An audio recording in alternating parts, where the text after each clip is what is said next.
ठाकुर जी उठे, पलना से जैसे ही उठे, जोड़ते अपनी आंख मीड़ी, सोई जगन्नाथ भगवान की तरह पूरा काजर फैल गो ठाकुर जी को। घुंघराले केश नेक बिखर रहे हैं, मोर पिछ अपने अपने शीश पर धारण कर रखा है।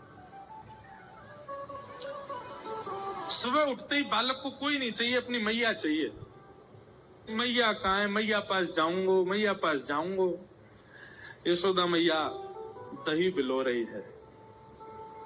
ठाकुर जी गए और ऐसे दही बिलोती भाई यशोदा मैया के दोनों भुजान के नीचे से भीतर आए और सामने आके मैया के आगे खड़े है गए।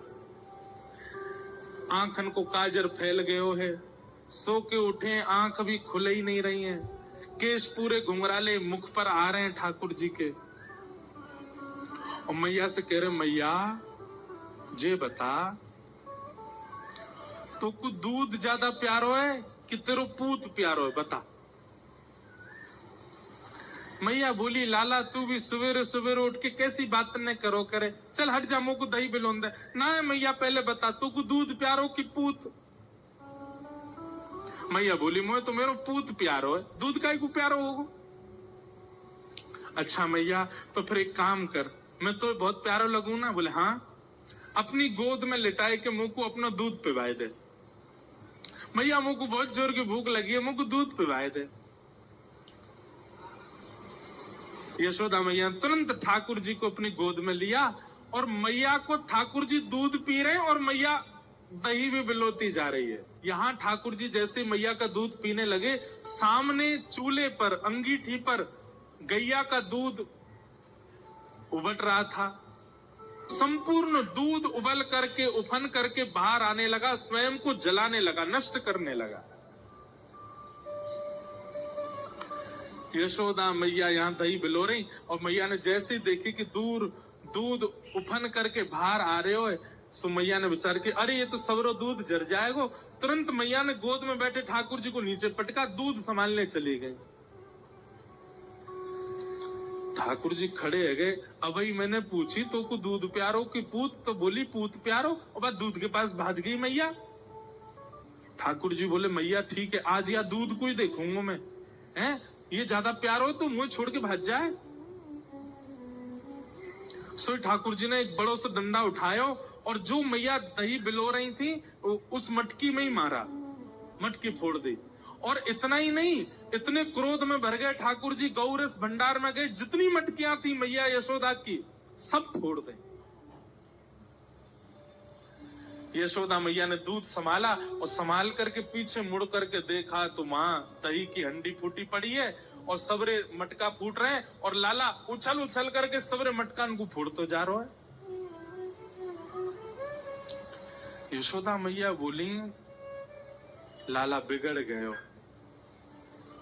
आज मैंने लाला को यदि दंड नहीं दियो तो बहुत बिगड़ जाएगो।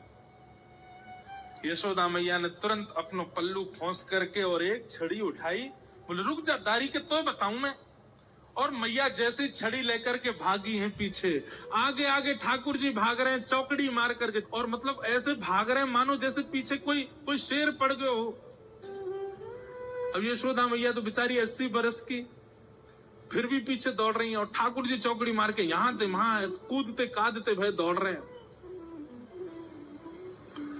थोड़ी दूर पहुंचे होंगे कि यशोदा मैया तो थक गई और बीच रास्ता में बैठ गई, जोर जोर से सांस लेने लगी, अपने पसीना पहुंचने लगी।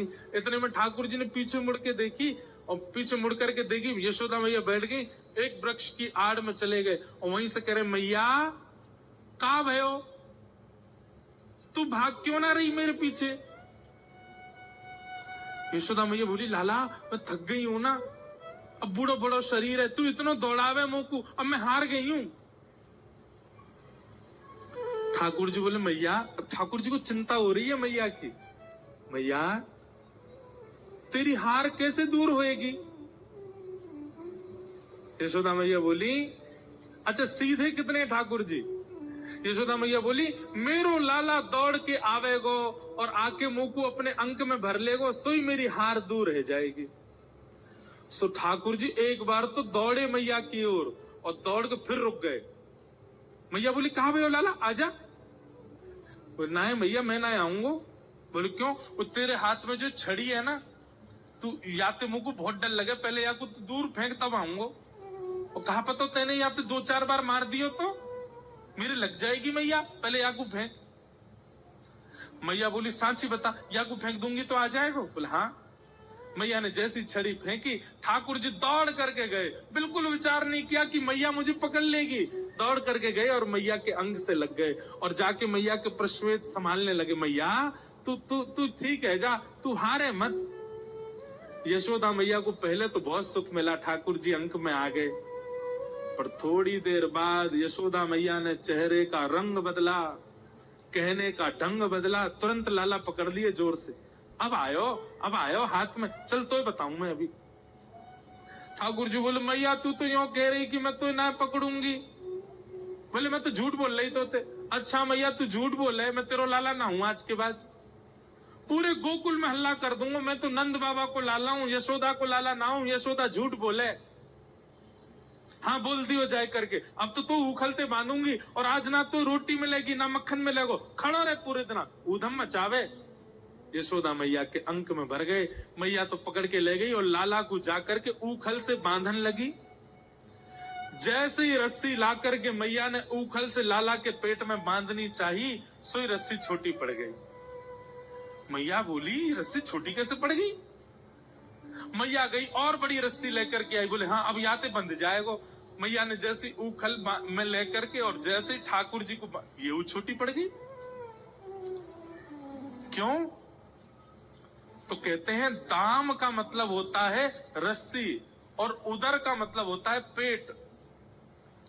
ठाकुर जी सारी रस्सी को अपने पेट में भरते जा रहे हैं, इसीलिए उनका नाम पड़ गया दामोदर। यशोदा मैया ने सबरी गौशाला की रस्सी इकट्ठी करके एक ते एक बांध दी। अब तो बंधेगो, लेकिन अब की भी जब बांधा तो रस्सी फिर छोटी पड़ गई। यशोदा मैया एक क्षण आश्चर्यचकित होकर के ठाकुर जी की ओर देखने लगी। इतनी बड़ी रस्सी लेके आई, ये छोटी कैसे पड़ गई? और यशोदा मैया के चित्त में अचानक भाव उत्पन्न होने लगा। गर्गाचार्य जी कह के गए थे नारायण समो गुणई, पर कहीं ये नारायण ही तो नहीं है, क्योंकि परमात्मा ही किसी बंधन में नहीं आ सकता।